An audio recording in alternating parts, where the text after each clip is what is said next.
So everybody, anyone who has not seen the photo by now, I'm just going to upload this very, very quickly, do a little impromptu exhibit for you all. This is the photo at Krystal and Kyle's wedding with the podcasters, Ben Burgess, the Vanguard guys there, Sling Blade and Boys Don't Cry in the picture, Briahna Joy Gray, Katie Halper.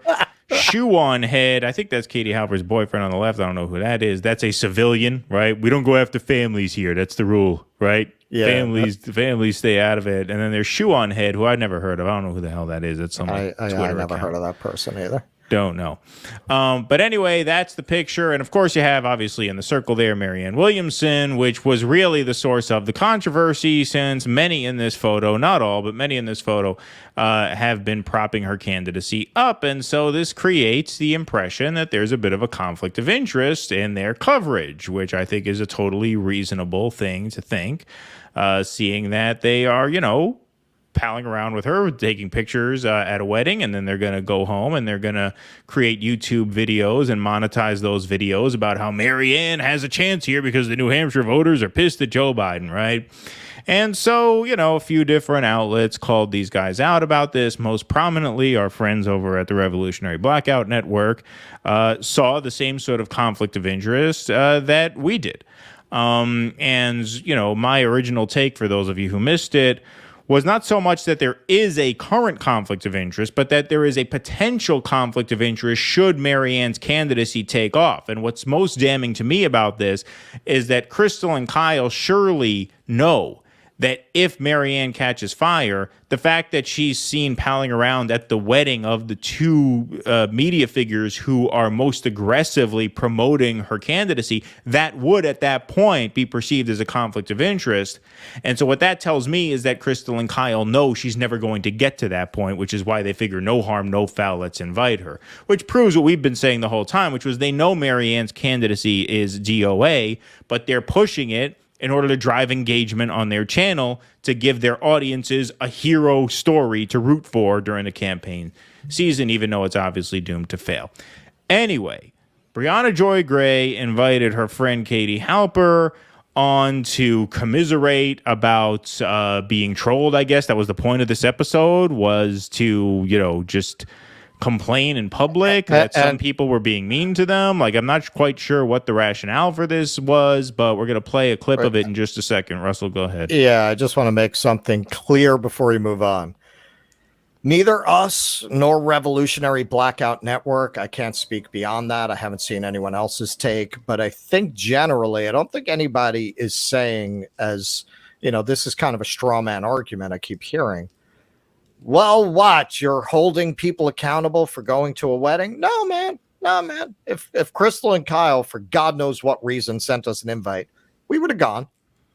As Keaton points out, given our output, there wouldn't have been any conflict of interest. Look at the videos we do. We're not like propping up or supporting any of these people. Now, the problem with a photo like this is that we are all coming out of a left universe that has spent many years accusing the corporate media of being too cozy with the people that they cover, right? That's been a big part of our argument. So when a photo like this is taken, what you're telling them is, if you ever get, and I would include ourselves in here, if we ever get beyond bitching on YouTube and actually got real power, right. Meet the new boss, same as the old boss. You're telling them you're going to play by the same exact rules as the establishment that you hope to displace, right? You're telling them that you two are going to have these same conflicts of interest, where you're going to root for your friends and you're going to prop them up and you're going to go on your shows and pretend that you're giving an honest interview, but you're really not, right? You're going to be just like them. That's what you're telling people with a photo like this. Now, I'm not saying you shouldn't have been at a wedding. I would more say the Krystal and Kyle, who I would say have been the most out front about promoting Marianne. I don't know that Bri even has, like, she's interviewed her. I don't know that she's really been she's been pushing the third party idea generally. But Krystal and Kyle. No, but she did some bullshit where she was trying to be Pollyannish about the fact that Marianne might do a dirty break, and that whole thing that she got into. Right, I heard that. I didn't see it. And also the whole thing that she got into with Shama was like, well, isn't there value in a primary challenge, and shouldn't we support it? Rich, well, yes, and we'll get into that. But I think Krystal and Kyle have been the main advocates. Of course, yes. They've been the driving force behind her candidacy in the first place. Right. Yes, of course. So to have her marry you, clearly that's a conflict of interest if you want to be taken seriously. So that kind of brings us up to what their response was in the video that we have queued up. Exactly. All right, here we go. We're not like NBC journalists. We are people who have podcasts who make our politics very well known. Mm-hmm. We're opinion journalists. We're opinion journalists. Yes. I shouldn't even say we're not NBC journalists. I'll just say, we are opinion journalists, and our politics are very well known. Mm-hmm. There isn't the same conflict of interest that you see with people who claim to be objective journalists. I'm not saying there can't be conflicts of interest. And I do think that sometimes it's hard to navigate how to interview someone who's your friend, because you may not push back as forcefully, or you may overcompensate and push back more forcefully. Okay, I just want to stop this for a second here. There's 2 points that I have to make about this. Number one, it's a weak point to begin with, right? Because even opinion journalists, if they want to be taken seriously as objective analysts, right, they still have to maintain some distance from the people they are covering. Like when I told people to vote for Bernie Sanders, it wasn't because I was friends with Bernie Sanders. It's because I could make the objective case why Bernie Sanders was the best president. Now, that objective case is rooted in my values, which are mine, and so they are subjective in that sense. But I could go out and I could make a logical argument why I, as a progressive at the time, that's what I called myself, right? Now, who the fuck knows what, right? But at the time, I could say, okay, this is why, based on this set of values, Bernie is the best candidate. Right. If I'm posing for photos with him at social events, it makes that claim more difficult to make from an objective point of view, as a point of objective political sort of balls and strikes calling. The other point I would say about this is that when you see Katie Halper talk about, well, we're not NBC journalists, we are opinion journalists, there is an element of the case that they are making for Marianne that is a more objective case, which is not just that they like Marianne and they like her politics better than Biden, and so they want her to beat Biden. They are trying to build an objective case for why Marianne is a serious candidate with a chance to win. That is an objective case. That's not rooted in personal preference. When Kyle goes on his microphone and he says, the people of New Hampshire are really pissed at Biden, which leaves Marianne an opening, that has nothing to do with Kyle's personal preference for Marianne's politics. He is making an objective case to his viewers why she has a chance. Right? And so this is not all just opinion. They have to get past the hurdle of convincing their audience that this is real. That requires a certain objectivity, and an objectivity that you forfeit when you are palling around in wedding photos with Marianne. And once again, I just want to say this. We said this on RBN when we did our post-duopoly show on Monday with them. If Marianne's not in this photo, there's no story here. There's no problem. We're not interested in trolling anybody's wedding. These guys want to get together, slam back some drinks, have a good time. We were not even going to cover this until we found out about Marianne. But the presidential candidate who the bride and groom have basically created and who a lot of these guys are propping up, her being there makes it a story, yes. And I think something that neither one of them really thought through before they decided to offer this argument, you can't have it both ways. What you're saying is people shouldn't take you seriously. You're saying we're not journalists. We're opinion people who have a personal relationship with this person. So what I say about this person is worthless, right? I mean, that follows, right? You're saying that you can't be held to a standard of objectivity and journalistic integrity, right? That's what that implies. Yes, we never hit it. We have a friendship. We have a personal relationship. We're not NBC journalists. Okay, so you're saying I have no credibility. I'm entertainment. If you find me entertaining, watch me, but don't take me very seriously. And if that's the argument you're making, well, then you can hardly be offended when people point out that you're not serious people who should be taken seriously in your judgment and opinions about this election. It's one or the other. Exactly. You can't have it both ways. It depends. Yeah, for sure. I mean, I've struggled with that. So there's a piece of this that I think is more Marianne focused, and there's a piece of this that is more generalized. I'd like to start by saying that it was such a, kind of pleasant surprise and an honor to be invited to anybody's wedding, but in particular this wedding. I had no idea of who was going to be there except for you. I knew that you and Marianne were going to be there. Okay, so look, if you knew that Marianne was going to be there, I'm not saying you shouldn't have gone. But I'm saying even if I were at the wedding, which Russell said we would have gone if we were invited. I mean, that's semi-joking in the sense that... I mean, Bree says she would be flattered to be invited to anybody's wedding. So if I find a woman I dislike enough to inflict that kind of torture on, I will invite Bree and we'll see what she says. We'll see what she says. But look, I mean, it's very unlikely that Kyle or Krystal even know who the fuck either of us are. But even if I were there as an opinion commentator, I wouldn't have taken a picture. It would have looked bad. Like I would have maybe said hello to Marianne, but that's it. Like that's it. I mean, you don't mingle that way on camera, especially when you are propping the candidate up. I mean, we obviously have made our thoughts on her candidacy very, very well known, so there would have been no conflict there, of course, obviously. But these are guys. I mean, I don't know what Burgess has been saying. I can't really speak to him, but I know that Katie Halper's been pro Marianne. Briahna's been generally pro Marianne.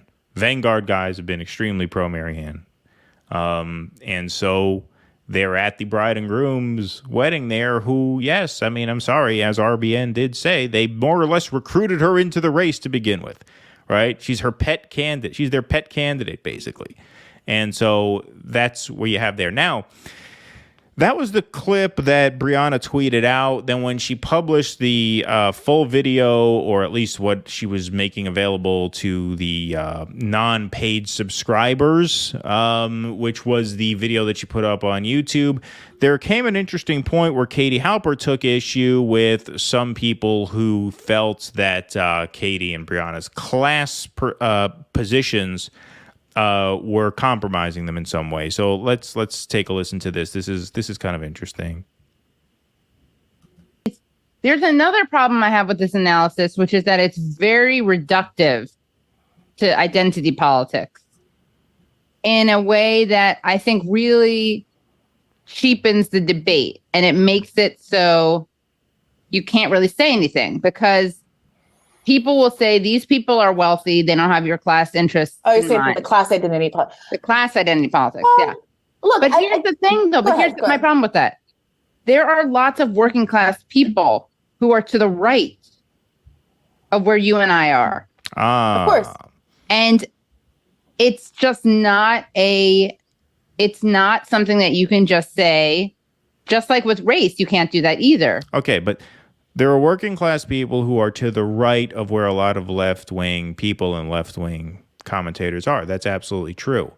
However, one of the sort of trends that we have been observing and participating in to a certain extent is this trend away from the left-right paradigm and a trend towards a top-down paradigm.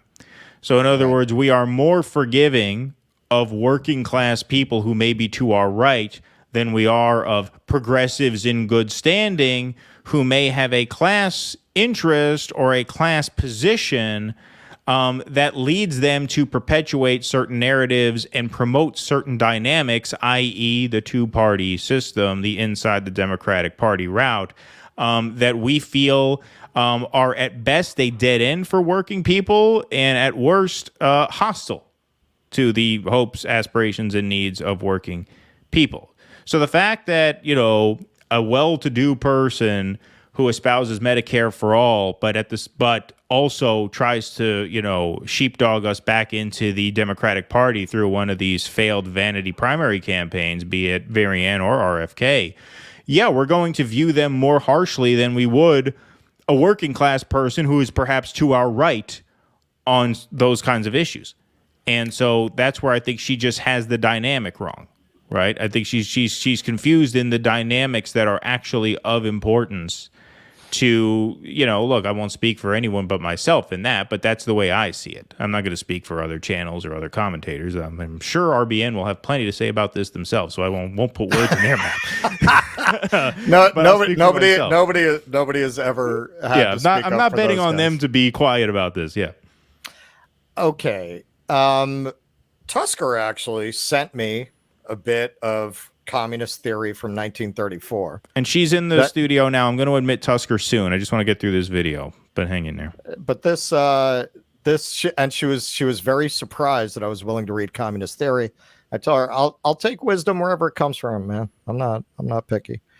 That means that the petty bourgeoisie cannot be as consistently counter-revolutionary as the big bourgeoisie, but it cannot be as consistently with the revolution as is the proletariat. The petty bourgeoisie is afraid of the big bourgeoisie, but it is also afraid of the revolution. Some sections of the petty bourgeoisie are attracted to the revolution, which represents their future interests, but they shrink before the sharp line of the revolutionary struggle. Fundamentally, they would like to have class peace because nothing is more dear to the heart of the petty bourgeoisie than social peace. However, they feel that social peace means their own doom. Therefore, when the proletariat develops a strong revolutionary movement, many petty bourgeois elements are irresistibly drawn to the revolutionary camp, only in turn to denounce its extremes, quote, and to don, quote, extreme left masks itself. They are finding fault with the existing capitalist system, but they are also finding fault with the revolution and its leaders, not being truly revolutionary, being able only to be led by the revolution. They often develop an immense conceit. They think of themselves as the only and real revolutionists. They denounce the real revolutionist as dogmatic and narrow. That very much shows you that everything old is new again. This was written in 1935. The author is Moisey Olgin, a Ukrainian Marxist-Leninist. Now, as you all know, I am no tanky, but that is good wisdom, right? I think that sums a fake up. Name she gave you. It was actually like Chi Pin Yang or something like that. She just didn't want you to know that because then you wouldn't have read it. Tusker's down there giving us the middle finger, yeah. Backstage. No, hey, that's what that picture is to me. And look, the same way, and we talked about this when we were discussing the segment, the same way, I do not, clearly, if you've watched the show, we do not believe that you cannot talk about things outside your own experience, meaning I don't feel like you can't talk about an issue that primarily impacts African Americans unless you're African American. I do believe that when people say, hey, man, sure, you can talk about that, but be aware of your perspective and its limitations. Be aware that there are certain things about that you're never going to quite get because you're not that. I agree with that. So why don't you, Katie, rich Upper West Side girl, all right, I'm a New Yorker, I know where you're from. Why don't you think that way about your class, right? I'm not saying you can't talk about poor issues. I'm not saying you can't be an ally.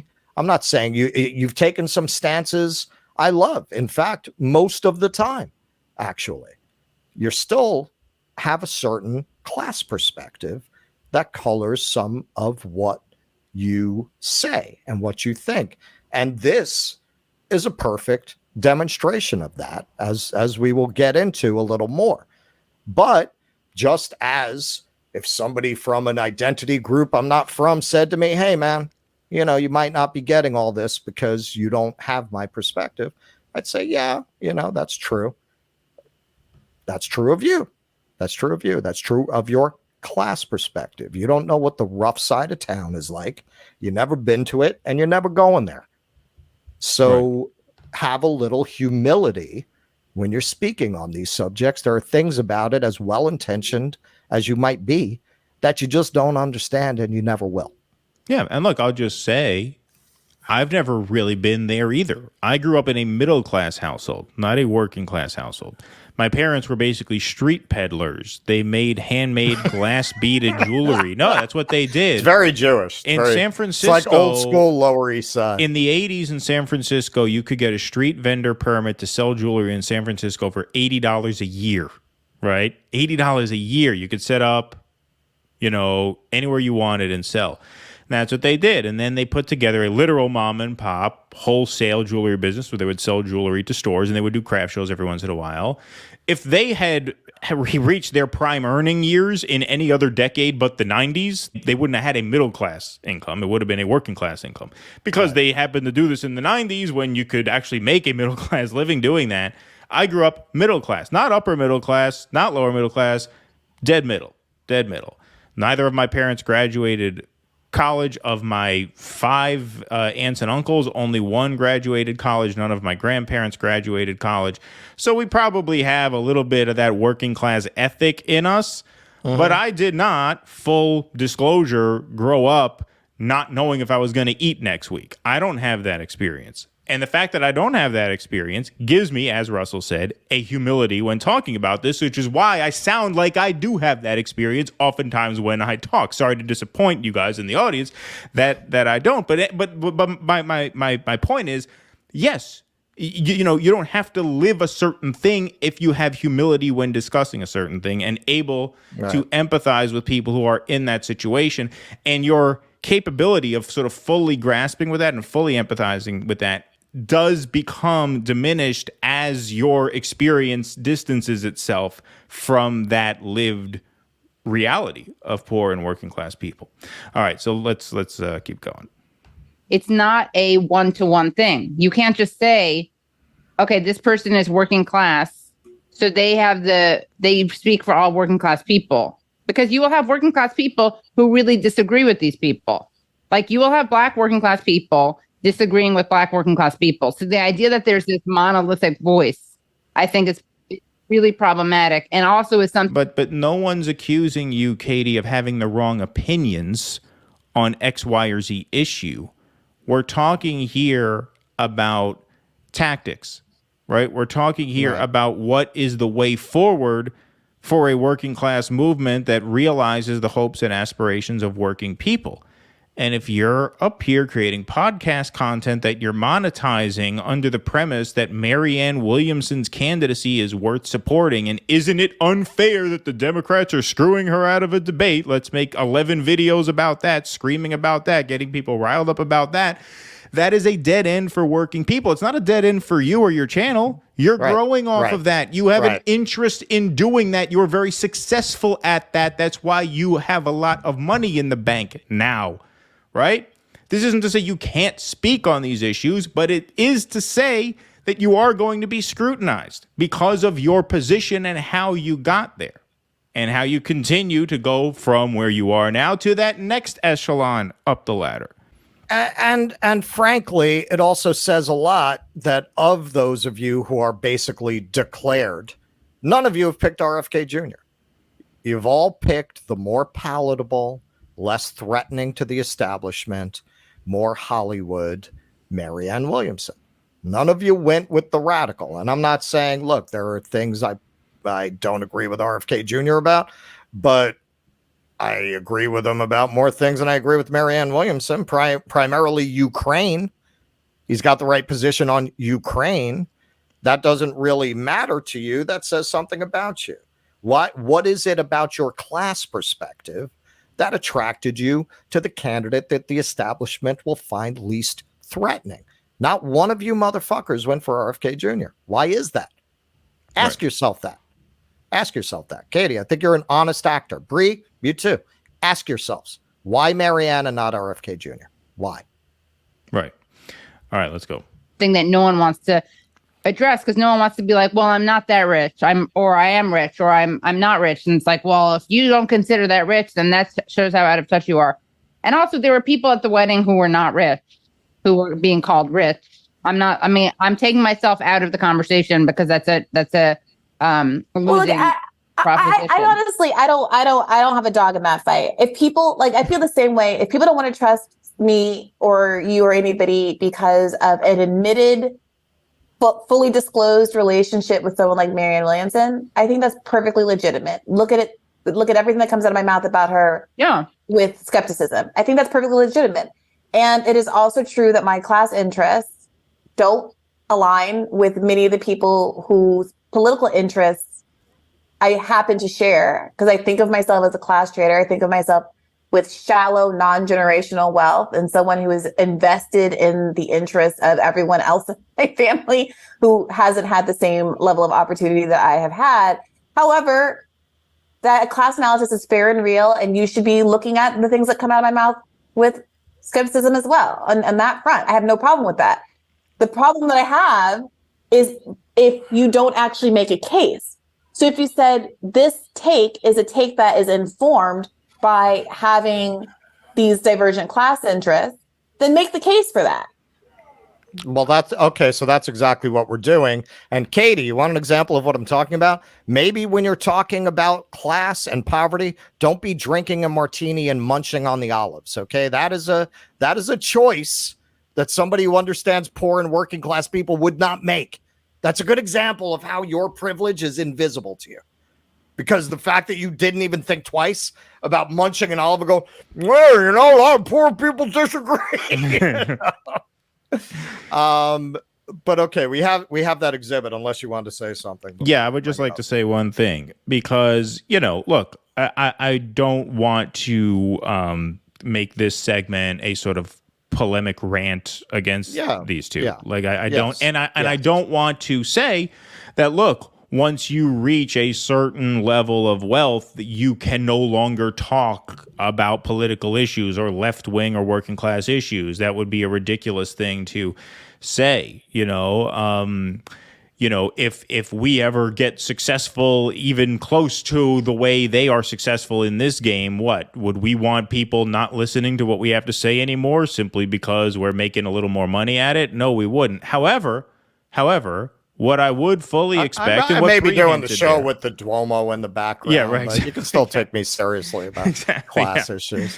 What I would say is what Bree sort of hinted at there is when you do get richer, when you're a rich person talking about working class issues, and just to be to keep this 100% on the level, we're never going to get rich doing this. All right, we're too odd to do that. But you know what I mean. But when you get to when we should be inviting on Marianne for the grift, we're inviting on Buck Angel for the honesty. Yeah, and Norman Finkelstein and exactly. Yeah, these are not the actions of people who are really looking to get rich quick. Count. Yeah, exactly. But when you reach a certain level of wealth, yes, you are scrutinized more. And yes, you are held to even a different moral standard, a different ethical standard. Now, I know a lot of you guys are like, what? What do you mean about that? I'm not sure I'm with you on that. Well, take this for an example, right? You get a job at a slaughterhouse, right? One of those real industrial scale, just horrifically cruel slaughterhouses. We've all seen the videos, right? Where they treat animals like they are not alive, just this factory of just horrible abuse and everything.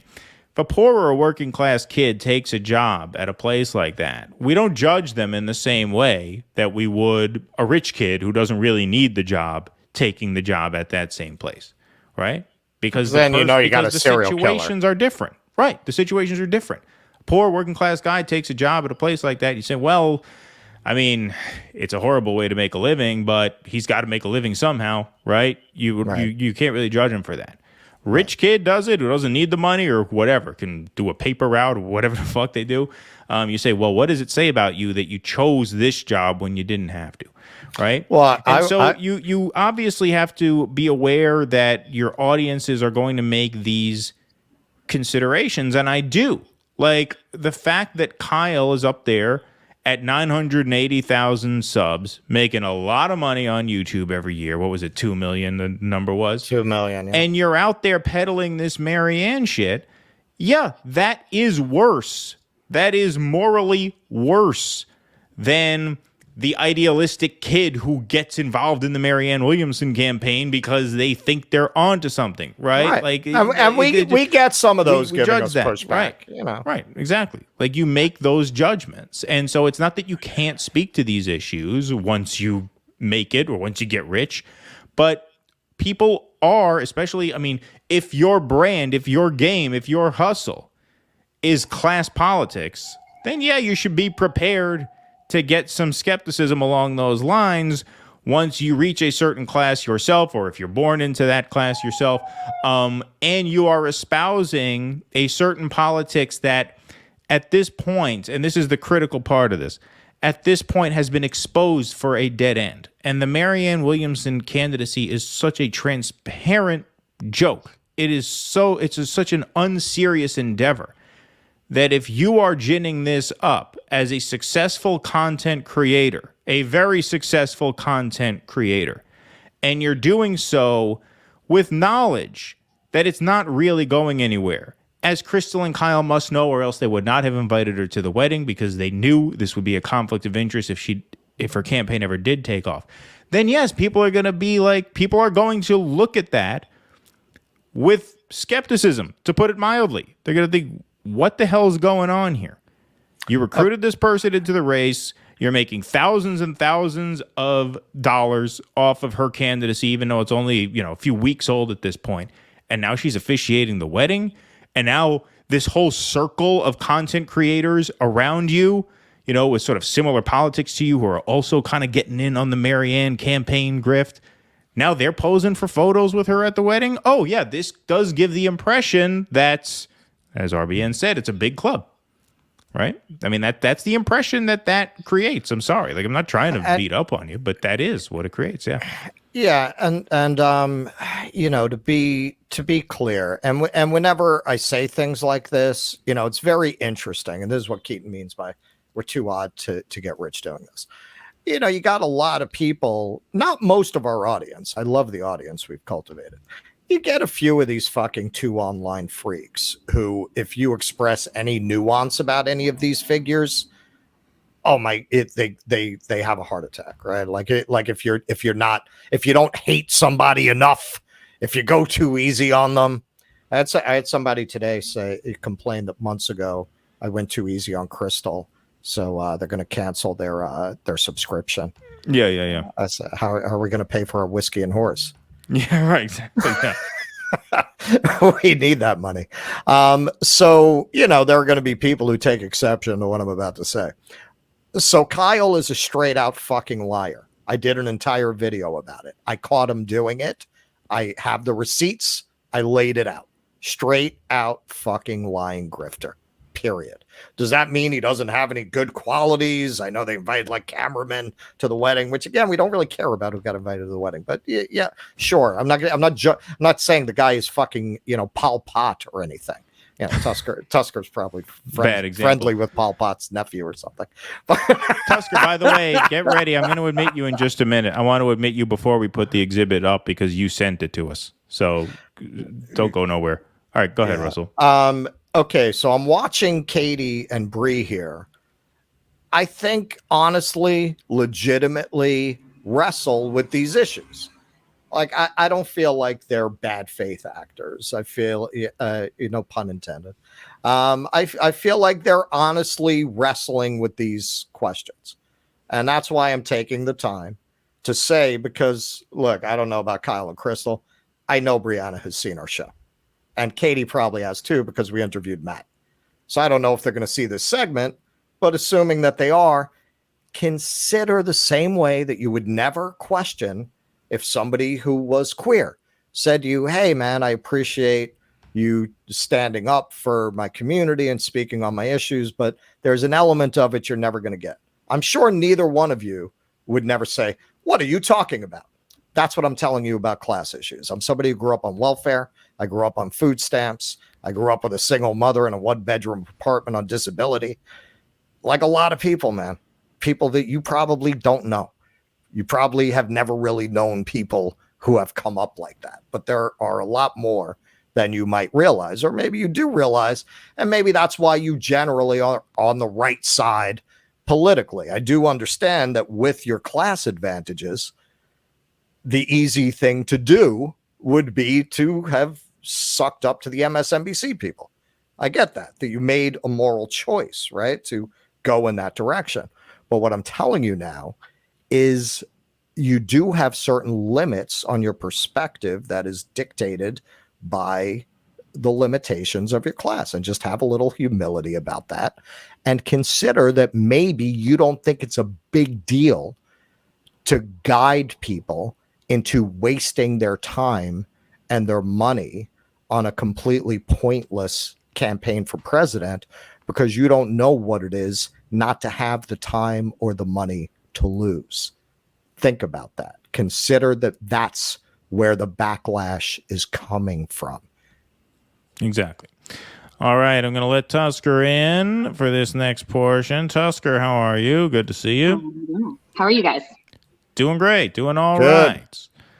Tusker, you sent us this next exhibit that we're going to show, but go ahead, get a word in edgewise before. Well, okay, yeah. Before we go ahead and start, look, out of all of the people that were in that photo, all of the people, Katie and Bree are just about the only two that are actually willing to even attempt to have a discussion, and they focus around this part of like the left.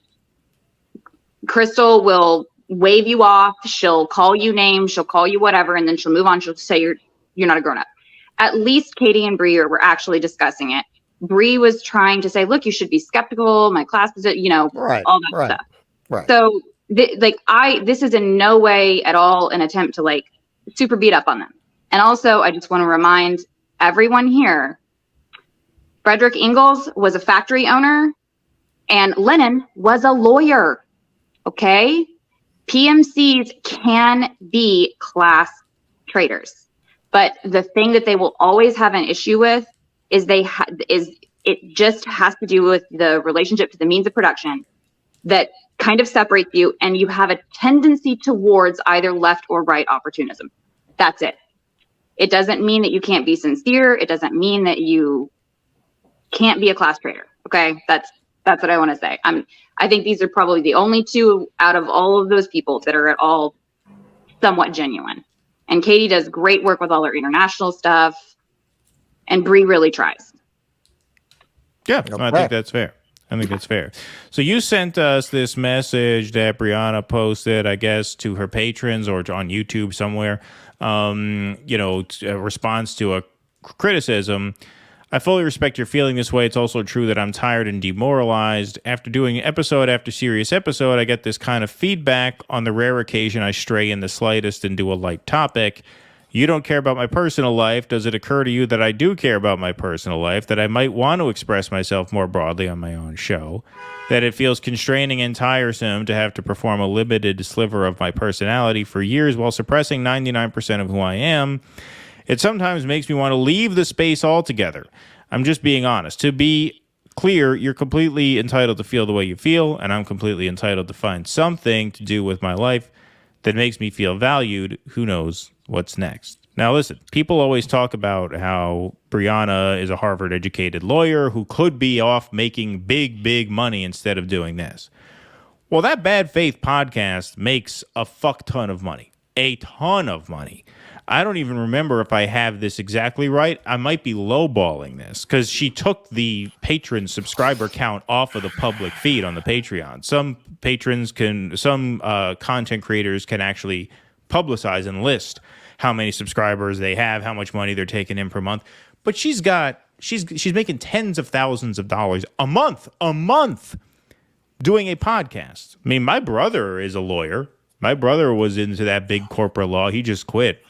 But he was making I don't know what he was making. He was doing very, very well, but he was working 70 hours a week doing just totally soul-crushing work. Right. She's doing tens of thousands of dollars a month recording a couple podcast episodes a week. That's not including what she makes on Rising. That's not including what she pulls in on YouTube. She's making a lot of money. And the fact that she's considering quitting because she's getting dragged on the internet, that is indicative, as Russell pointed out to me, and he's very much right about this, that is indicative of a class perspective as well. Right. You know, if a poor working class person fell ass backwards into making $30,000 a month doing podcast interviews, they wouldn't dream of fucking giving that up. And they would not consider quitting because they're mean. We make $200 a week. We got people threatening to climb up to Russell's apartment and kick his ass. Right? And you know, we stick to it. There are times when Russell and I have wanted to quit doing the show, but we're like, damn, we could use that $300 a month patron money. I guess we got to keep going. Exactly. Yeah. No, that's why I said Tusker sent that over. And as soon as I read it, I said, that's it. That's exactly what I want to say about this. The fact that you're making, Keaton said $35,000 a month, I guess, before she took it down. It said she was making $35,000. It was either $35,000 or maybe it was even 35,000 subscribers, which would have been 100,000. Like Chapo does like 150 grand a month. Like they just do insane money. Okay, so I don't know what it is, but it's a lot. It's tens of thousands at least. Okay, sorry, Tusker, go ahead. Are you trying to get in? Yeah, I was just gonna say. Do you know? No, I don't know because once again it's taken down. But I do think that there was a distinct drop after some of the Marianne coverage, and that might be one of the reasons why it's no longer up there. But I do. But it was up there until fairly recently, and it was a huge number. I mean, it's a huge number. It wasn't enough to drop below 20,000 a month, I don't think. So this is it. Yes, that's $250,000 a year. Doing 2 podcasts a week. If your perspective is that that's even a question, that you might walk away from this gig where you're getting, let's say, $35,000 a month for the sake of argument. Let's say $10,000 right, exactly. a month for the sake of argument. Okay. You're talking about walking away from a gig where you literally work less than 10 hours a week. And I understand you got to prep things and exhibits. We do that too. Let's say 20 hours. Okay. Let's say 20 hours and you're making $10,000 a month. The idea that you would even consider walking away from that because people are being mean to you on the internet, that is your class privilege. That is privilege. Because somebody who came up from under, they wouldn't even think about it. People are being mean to you. What did you think? You walked into a brothel, you're mad you're not finding a nunnery? You walked into podcasting, man. It's the internet. There's fucking nuts out there. There's one psycho who stalked me across 3 streams. Who am I? Who the fuck am I? We don't even have 10,000 subscribers, man. Yeah. So what is in your position? I mean, it comes with it. And if you're so lacking in fortitude, just toughness, that is going to get to you to that point. And if you feel like you can afford to give up that kind of money, well, then maybe that's shaping your perspective on third-party candidacies and whether it's appropriate to expect working people who cannot afford to give up thousands of dollars a month because somebody said mean shit to them in the chat, that maybe those people would get angry after getting burned twice by a campaign that you were, and I'm not blaming you, but you were involved in those campaigns. If anyone should know how this shit works, it's you. That's why people are angry. She voted for Jill Stein in 2016. Yeah. I mean, this is part of the reason why people are frustrated with her because, she's not, a David Pakman type. She's not one of these blue no matter who people who will always fall in line at the end. So it's like that's what makes it especially kind of frustrating. Right. Really, the core of this is people who got burned by the Sanders campaigns, who took the DNC at their word when they said we could pick the candidate in a back room with cigars if we want to, so go fuck yourself. They said so. We're taking them at their word. That's what they said. It's what they said. It's not my words. It's their words. Okay. Well, so why? This is like the casino told you the dice are loaded and you want to go back and play. And not only that, you want to tell all your friends to go back and play at that casino.